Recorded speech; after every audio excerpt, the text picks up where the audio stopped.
All right, let's dive into what is, honestly, one of the most incredible survival stories in all of intellectual history. We're talking about the journey of one man's ideas, ideas that traveled across collapsing empires through different languages and over thousands of years. This is the story of Aristotle, a philosopher's influence against every single odd just wouldn't die. And if you want to get a sense of just how massive his stature was, just look at this quote. We're talking more than 1,600 years after Aristotle died, and the great poet Dante in his masterpiece The Inferno calls him this, the master of those who know. I mean, wow, not a king, not a prophet, a philosopher, hailed as the ultimate guide for anyone seeking knowledge. That is some serious staying power. So that really brings us to the core question of this whole explainer, right? How on earth did this happen? I mean, this wasn't some accident of history. No, it's a truly epic story of loss, of preservation, and ultimately a revolution in thinking that literally shaped the world that you and I live in today. Okay, so let's start at the beginning. When you think about what makes a philosopher truly great, it isn't just about their own brilliant ideas, right? It's really about what other people, what future generations can build on top of their work. It's all about laying that foundation. And by that measure, well, Aristotle is just in a league of his own. I mean, no one else in Western history even comes close. His work in, well, everything. Logic, biology, ethics, politics, metaphysics. It created this system that was so comprehensive that for centuries, if you wanted to do philosophy, you had to engage with Aristotle. It was that simple. But this entire intellectual empire was about to crumble and disappear. And this is where our story takes its first huge, dramatic turn. The entire world of thought that Aristotle had helped create, this unbelievable structure of Greek philosophy, it just, poof, vanished, gone, at least from one half of the world. So you get to the 5th century, and the Western Roman Empire is just crumbling. And as it falls apart, so do the libraries and the schools, all the places that held this precious knowledge. For the whole of Latin-speaking Europe, it was like the lights just went out. That direct connection back to the great Greek thinkers, it was cut, just severed. And this really shows you the staggering scale of what was lost. I mean, look, over on the one side, you have what actually survived in the West. A couple of his works on logic, basically the toolkit. But on the other side, all the treasures, the big stuff. His ideas on reality, on physics, on ethics, on how to run a society, all of it, gone. It's not an exaggeration to say an entire intellectual universe just disappeared. But here's the amazing thing.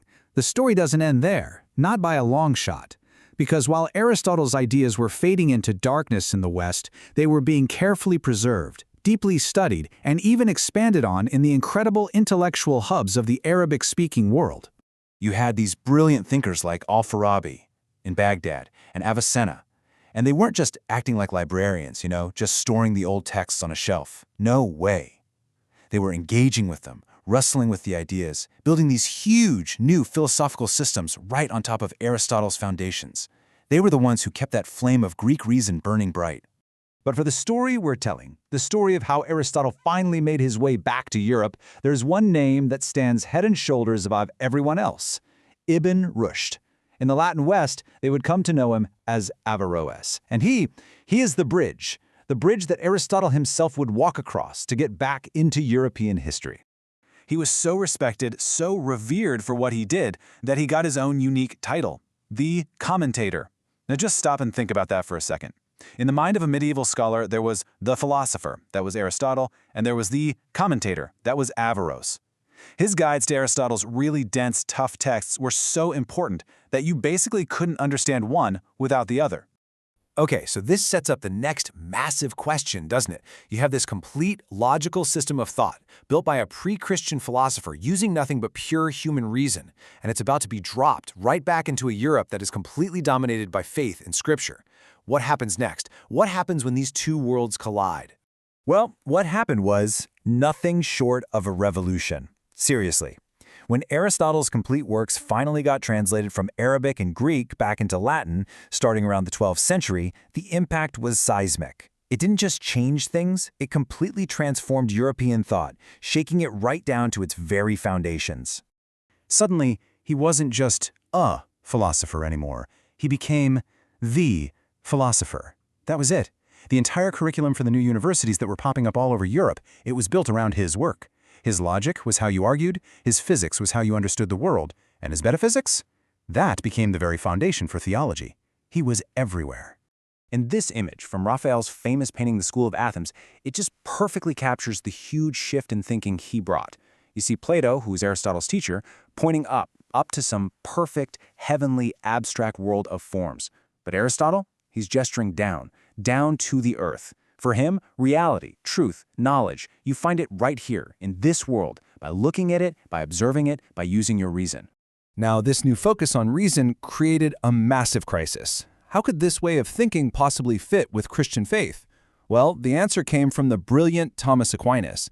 He came up with this incredible synthesis, summed up in the principle gratia non tollit naturam sed perfexit, which means grace does not destroy nature, but perfects it. Basically, he argued that reason and nature, Aristotle's whole deal, they aren't the enemy of faith. They're the foundation that grace builds on. It was an absolutely masterful solution to a problem that, let's be honest, we still wrestle with today. But his influence didn't just stay locked up in the universities. Oh no, it spilled out and completely invaded the imagination of the West. I mean, look at this. You've got Dante calling him the master. You have Shakespeare basing his tragedies on the Aristotelian idea of a hamartia, a fatal flaw. Milton literally built the universe of Paradise Lost on an Aristotelian model. And then, centuries later, a lost book by Aristotle is the central mystery in Umberto Eco's The Name of the Rose. His ideas were just unavoidable. All right, so let's get to the final act in this amazing story. After dominating European thought for hundreds of years, a new wave of thinkers came on the scene, and they had one single goal: to finally, once and for all, overthrow Aristotle and his entire way of seeing the world. And the attack came from all sides. The scientific revolution came along with its mechanical picture of the universe, and that just threw out his physics. You had modern philosophers, from Descartes all the way to Kant, who shifted the whole game away from the world and onto the mind of the person doing the thinking. His most basic ideas, like substance and purpose, were just constantly under attack. And honestly, by the 20th century, it really looked like Aristotle's long reign was finally over. He was finished. Except they were wrong. Because in the 20th century, something absolutely remarkable happened. A comeback. A stunning revival. You had Martin Heidegger, one of the absolute giants of the century, going right back to Aristotle's most basic question: what does it even mean to be? And in the world of ethics, you had philosophers like Elizabeth Anscombe and Alasdair MacIntyre making this powerful case that modern morality had just become a mess. It was incoherent, because we'd thrown out Aristotle's ideas about human purpose, our telos. They basically said, hey, you can't even have a sensible conversation about being a good person without his framework. And that, right there, is the key takeaway.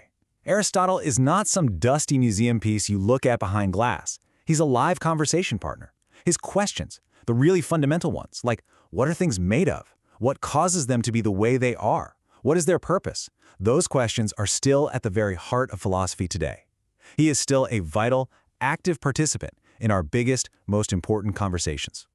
So I'll leave you with a final thought, taking us all the way back to that painting. Which of those two gestures feels truer to you? Is it Plato pointing up, looking for truth beyond this world in some higher, perfect realm? Or is it Aristotle, gesturing down, insisting that truth has to be found right here, in the messy, beautiful, real world all around us? It's a fundamental choice, and it's one that every single one of us, in our own way, still has to make.